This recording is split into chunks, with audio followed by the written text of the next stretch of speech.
नमस्कार, मैं हूं भूपेंद्र रावत और आज आपके साथ बात करने के लिए आया हूं। आप सब लोग भली भांति जानते हैं कि 24 मार्च 2020 को जब कोरोना के 569 मामले थे तो भारत की मोदी सरकार ने देश को ताले में बंद कर दिया था। देश के उद्योग व्यापार से लेकर होटल इंडस्ट्री और तमाम बाजार बंद कर दिए गए थे। देश को बचाने और देश को जिंदा रखने वाले किसान और किसानों को इस कोरोना काल में पुरस्कार देना था मोदी सरकार ने, लेकिन पुरस्कार की बजाय आज हमारे देश के किसानों पर लाठियां, आंसू गैस के गोले दागे जा रहे हैं और कड़कती ठंड में उनको पानी की बौछार ठंडे पानी से उन पर छिड़काव किया जा रहा है प्रेशर गाड़ियों के माध्यम से। और यह सब क्यों हो रहा है? भारत में 3 काले कानून मोदी सरकार ने बनाए और 3 काले कानून क्या क्या है?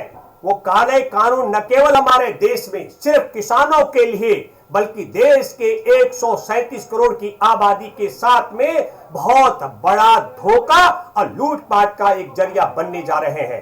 पहली बात, हमारे देश के अंदर जमाखोरी के खिलाफ एक बड़ा कानून था। जमाखोरी के खिलाफ जो कानून था मोदी सरकार ने उसे हटाया और उसकी परिणति क्या की? अब जमाखोरी के लिए कानून लेकर के आई है और जमाखोरी के लिए जो कानून मोदी सरकार लेकर आई है उसकी सजा आज देश की 137 करोड़ की आबादी भुगत रही है। 5 रुपए किलो का प्याज जो किसान के घर से निकला, वो किसान के घर से निकला हुआ 5 रुपए किलो का प्याज जमाखोरी करने वालों के माध्यम से 70 रुपए किलो में हमारे देश के उपभोक्ताओं के घर तक पहुंच रहा है। 2 रुपए किलो में निकला हुआ आलू किसान के घर से 50 रुपए किलो की कीमत पर किसान के घर से और जमाखोरों के माध्यम से देश के उपभोक्ताओं तक पहुंच रहा है। मैं आपको बताना चाहता हूं, हमारे देश की किसान लाखों लाख की संख्या में हरियाणा से, पंजाब से, उत्तर प्रदेश से और देश के अलग अलग तमिलनाडु से, देश के विभिन्न राज्यों से जो दिल्ली पहुंच रहे हैं। 27 अक्टूबर को हमारी एक बड़ी पंचायत दिल्ली के रकाबगंज गुरुद्वारे में तय हुई थी, जिसमें तय हुआ था कि संविधान दिवस पर हम दिल्ली पहुंचेंगे लाखों की संख्या में। मोदी सरकार ने जिस तरीके से 3 कानून, एक तो जमाखोरी के लिए देश के किसान और उपभोक्ताओं को लूटने के लिए जमाखोरी का कानून बनाया, उसको वापस कराने की मांग को लेकर। दूसरी बड़ी बात, हमारे देश में न्यूनतम समर्थन मूल्य की गारंटी को खत्म करने और हमारे देश की 6,900 मंडियां जिस जमीन पर है उस जमीन को छीन करके अपनी चहेती कंपनियों के हवाले करने का जो षड्यंत्र मोदी सरकार ने किया है, उससे मंडी व्यवस्था को बचाने के लिए और न्यूनतम समर्थन मूल्य को किसी भी कीमत बचाए रखने के लिए हमारे देश में जो षड्यंत्र मोदी सरकार ने कानूनी तौर पर खत्म करने का प्रयास किया, उसके खिलाफ और मंडी व्यवस्था को कायम रखने और समर्थन मूल्य, न्यूनतम समर्थन मूल्य को बचाने के लिए किसान दिल्ली आ रहे हैं। और तीसरी बड़ी बात, हमारे देश में देश के किसानों को उन्हीं के खेतों पर कंपनियों का बंदोबस्त बनाने के लिए कॉन्ट्रैक्ट फार्मिंग का जो कानून मोदी सरकार ने बनाया है उसको खत्म करने की मांग को लेकर के किसान दिल्ली की तरफ कूच कर रहे थे। संविधान दिवस के दिन आपने देखा कि किस तरीके से हरियाणा की मनोहर लाल खट्टर जो संघ का प्रचारक रह चुका है, उसकी सरकार ने पुलिस को लठायत बना करके किसानों को पिटवाया है, किसानों को राष्ट्रीय राजमार्ग से नहीं गुजरने दिया। ये बात मैं इसलिए कहना चाहता हूं, राष्ट्रीय राजमार्ग मनोहर लाल खट्टर के बाप की जमीन पर नहीं, हमारे देश के किसानों की जमीन पर बने हुए हैं। और ये बात मैं इसलिए कहना चाह रहा हूं कि मोदी सरकार के इशारे पर पहली बार देश में आतंकवादी का वारदात के तरीके से घटना कर रही है सरकार ने राष्ट्रीय राजमार्ग खुदवा दिए हैं, राष्ट्रीय राजमार्गों पर बड़े बड़े बैरिकेड्स लगा दिए हैं और राष्ट्रीय राजमार्गों पर कांटिले तार बिछाए गए हैं। मैं जरा जानना चाहता हूं, अरे मोदी सरकार जिस तरीके से भारत के किसानों को राजधानी दिल्ली में आने से रोकने की ताकत लगा रही है, यही नालायक सरकार यदि चीन की सेना को रोकने की ताकत लगाती तो मोदी सरकार के राज में 15 जून को हमारे निहत्थे 20 बहादुर जवानों को चीनी सैनिक देश की सीमा के अंदर घुस करके पीट पीट कर न मार सकते, 76 जवानों को घायल न कर सकते। कश्मीर के माध्यम जब पाकिस्तान से जो आतंकी घुसपैठ हो रही है वो आतंकी घुसपैठ नहीं होती। नरेंद्र मोदी हमारे देश के किसानों को रोकने के लिए ताकत लगा रहे हैं और देश में पाकिस्तान और चीन से घुसपैठ जो हो रही है वहां पर कुछ नहीं कर पा रहे हैं। एक तरफ हमारे देश के किसानों को राजधानी दिल्ली में लोकतंत्र की आत्मा है ना कहने की आजादी, लोकतंत्र की आत्मा की हत्या करने का प्रयास किया जा रहा है। मैं आपके माध्यम से देश के तमाम करोड़ों किसानों को बताना चाहता हूं कि एक बहुत बड़ा षड्यंत्र हो रहा है। राष्ट्र की राजधानी दिल्ली से मैं अरविंद केजरीवाल की सरकार भी मोहन भागवत के इशारे पर देश के किसानों के अधिकारों को छीनने का षड्यंत्र कर रही है। आप देखिए, मैं हैरान हूं।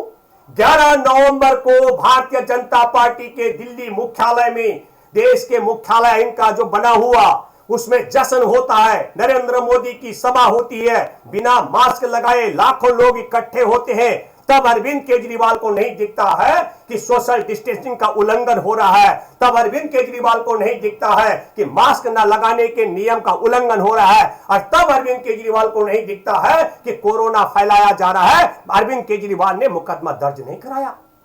वही अरविंद केजरीवाल जैसे ही उसको पता लगता है कि अब राजधानी, उसको मालूम था कि राजधानी दिल्ली में किसान 26 नवंबर से डटने वाले हैं, तो अरविंद केजरीवाल बड़ी चतुराई के साथ में दिल्ली में कोरोना का भय दिखाकर धरना प्रदर्शन से लेकर के और 50 लोगों के एक साथ न जुटने के लिए आदेश जारी कर देता है।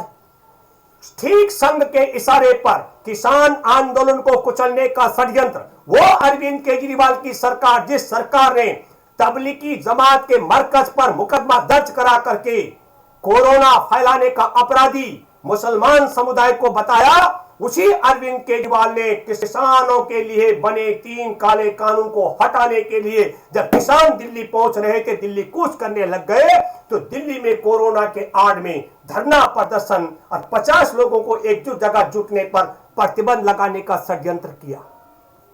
अभी अरविंद केजरीवाल दावा कर रहे हैं कि दिल्ली सरकार किसी भी कीमत पर दिल्ली के स्टेडियमों को जेल में तब्दील नहीं करने देगी। मैं आपके माध्यम से बताना चाहता हूं, सुखो खालसा सीनियर सेकेंडरी स्कूल है अरविंद केजरीवाल, और Sukho Khalsa senior secondary school Tihar jail के मार्ग पर, उस स्कूल में हमारे मध्य प्रदेश और उत्तर प्रदेश के 40 से ज्यादा किसान अवैध हिरासत में रखे हुए तुम्हारे सरकारी स्कूल में हमारे किसान कैद हैं। तुम झूठ बोलते हो। तुम जब पकड़े जाते हो, हमने कहा कि अगर कोरोना से लोग भय है, तो अरविंद केजरीवाल तुमने नरेंद्र मोदी की जनसभा पर 11 नवंबर को भाजपा की सभा क्यों होने दी? तब तुमने मोदी पर मुकदमा क्यों नहीं दर्ज किया? सोशल डिस्टेंसिंग का उल्लंघन कराने का, कोरोना फैलाने का, मास्क न पहनने का मुकदमा।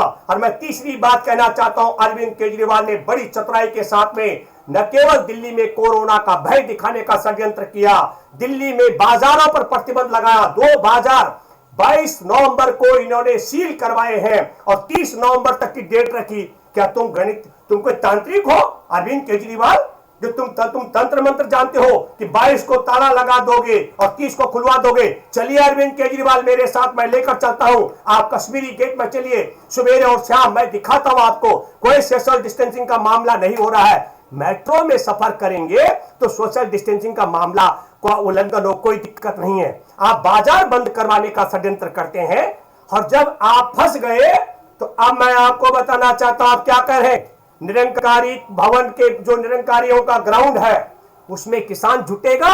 हमारा किसान दिल्ली में सत्संग करने के लिए नहीं आ रहा अरविंद केजरीवाल। और मैं आपके माध्यम से देश के करोड़ों किसानों को बताना चाहता हूं, राजधानी दिल्ली की अरविंद केजरीवाल की सरकार भी मोहन भागवत के संघ परिवार के इशारे पर उसी तरीके से काम कर रही है। एक षड्यंत्र के तहत योजनाबद्ध तरीके से निरंकारियों का जो ग्राउंड है, मैदान है, जहां उनका सत्संग होता है, उसको जेल में तब्दील करने का षड्यंत्र है। इसलिए मैं देश के किसानों, मैं जो हमारे किसान डटे हुए हैं दिल्ली के चारों तरफ राष्ट्रीय राजमार्गों पर जिनका कब्जा है, मैं आप सबसे अपील करता हूं, या तो आप सड़क पर डटे रहेंगे या संसद की चौखट पर पहुंचेंगे।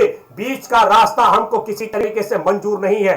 और हमने पहले भी कहा था और अब भी कह रहा हूं, एक बहुत बड़ी सोची समझी रणनीति का हिस्सा है।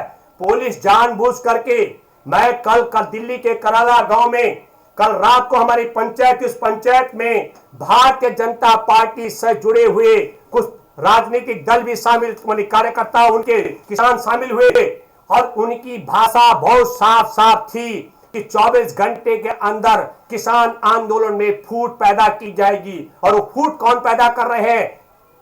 जो निरंकारियों के सत्संग मैदान में आने के लिए तैयार हो चुके हैं, उन सब किसानों से मैं आग्रह करता हूं, एक बड़ी चालाकी के साथ, जिसको कहा जाता है जंगल में मोर नाचा किसने देखा, हम ये कहना चाहते हैं, यदि सरकार के साथ में नरेंद्र मोदी की सरकार को बैकफुट पर लाना है, तीनों काले कानूनों को वापस कराना है, तो हमारे पास दो जगह है। एक, जिन रास्तों से आप गुजर रहे हैं, जहां शासन प्रशासन ने आपको रोका हुआ है, आप वहीं डटे रहेंगे। और यदि आप उससे आगे सरकार आपको बढ़ने देती है तो कोई निरंकारी मैदान में नहीं जाएगा। मैं सारे किसानों से अपील करता हूं, संसद की चौखट पर, जंतर मंतर पर जाकर के डेरा डालना पड़ेगा। और मैं दूसरी बात भी कहना चाहता हूं, आप देश की 137 करोड़ आबादी को, आप सब लोगों ने देखा कि किस तरीके से नरेंद्र मोदी और मनोहर लाल खट्टर की सरकार ने हमारे देश के लाखों किसानों को राष्ट्रीय राजमार्ग से नहीं गुजरने दिया। अब वक्त आ गया है कि ये देशद्रोहियों की सरकारें अगर हमारे देश के किसानों को राष्ट्रीय राजमार्ग जो उन्हीं की जमीनों को अधिग्रहण करके बने हैं, उन पर गुजरने से रोकती है, जो सरकार चीन से भारत में घुस करके सैनिकों को निहत्थे मारने वाले सैनिकों को नहीं रोक सकती, जब पाकिस्तान से घुसपैठ करने वाले आतंकवादियों को नहीं रोक सकते हैं, वो नालायक देशद्रोही सरकारें हमारे किसानों को रोकने का काम कर रहे हैं। मैं आप सब के माध्यम से एक बात कहना चाहता हूं, हमारे देश के किसानों को यदि राष्ट्रीय राजमार्ग पर गुजरने का हक नहीं देते हैं तो हमारे देश के किसानों को भी सोचना और फैसला लेना पड़ेगा कि क्या भाजपा के नेताओं के बाप की ताकत है, वो हमारे गांव की सड़कों से गुजर पाएंगे? ये फैसला भी हमको करना है। और मैं आखिरी बात कहना चाहता हूं, मैं पुलिस के जवानों से, पुलिस के अधिकारियों से एक बात आपको सोचनी और समझनी पड़ेगी। ये 3 काले कानून है और ये असंवैधानिक तरीका है, लोकतंत्र की आत्मा की हत्या हो रही है। ना कहने की आजादी, हमारे देश के किसान संसद की चौखट पर आ रहे हैं और संसद की चौखट पे आ रहे हैं तो दूसरी 3 क्रोनोलॉजी फिर आप समझिए। एक क्रोनोलॉजी आप देखिए कि हमारे देश का कृषि मंत्री कह रहा है वो 3 दिसंबर को बात करेगा किसानों से, और यह वादा कब किया जा रहा है? आज तारीख कितनी हो गई है? अब आप समझ लीजिएगा, ये 6 दिन का गैप रखने का षड्यंत्र क्या है। क्या पूछिए नरेंद्र तोमर से, क्या तुम्हारी जुबान में फेविक्विक लग गया क्या? 6 दिन तक तुम क्या मौन व्रत रहोगे? तुम क्या कोरोना में फंसे हुए हो? कोरोना से पीड़ित हो क्या? तुम्हारी जुबान क्या कट चुकी है क्या? ये षड्यंत्र है किसान आंदोलन को कमजोर करने का। इसलिए मैं कहना चाहता हूं कि हमारे किसानों और किसान नेताओं से मेरी अपील और आग्रह है, इस चालाकी को आपको समझना पड़ेगा।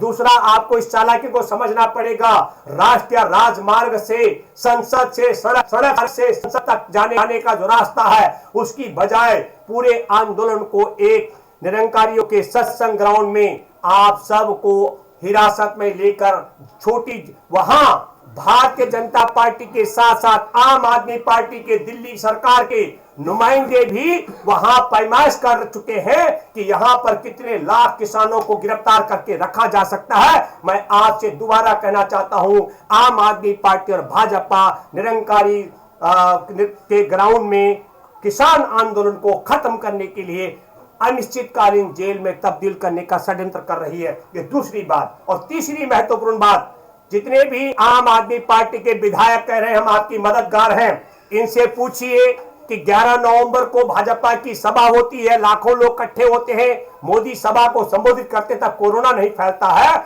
और जब किसान दिल्ली आने वाले होते हैं उससे पहले दुकानों को सील करने का षड्यंत्र, ये बात भी आपको समझनी पड़ेगी। और मैं चौथी बात करके खत्म करता हूं, मैं जानता और मैं मानता हूं कि हमारे देश के समझदार किसान, जागरूक किसान किसी भी कीमत पर आम आदमी पार्टी और भाजपा की बहकाव में नहीं आएंगे। जहां सड़कों पर है वहां सड़कों पर डटेंगे और सड़कों से आगे बढ़ेंगे तो संसद की चौखट पर डेरा डालेंगे। नेशनल दस्तक की आपसे गुजारिश है कि अगर इसको बचाना चाहते हैं तो नेशनल दस्तक को सब्सक्राइब करने के लिए रेड कलर के सब्सक्राइब बटन को दबाएं, फिर बेल आइकन की घंटी दबाएं। नेशनल दस्तक को बचाने के लिए बहुत ज़रूरी है कि हर खबर को शेयर करें, लाइक करें, कमेंट जरूर करें।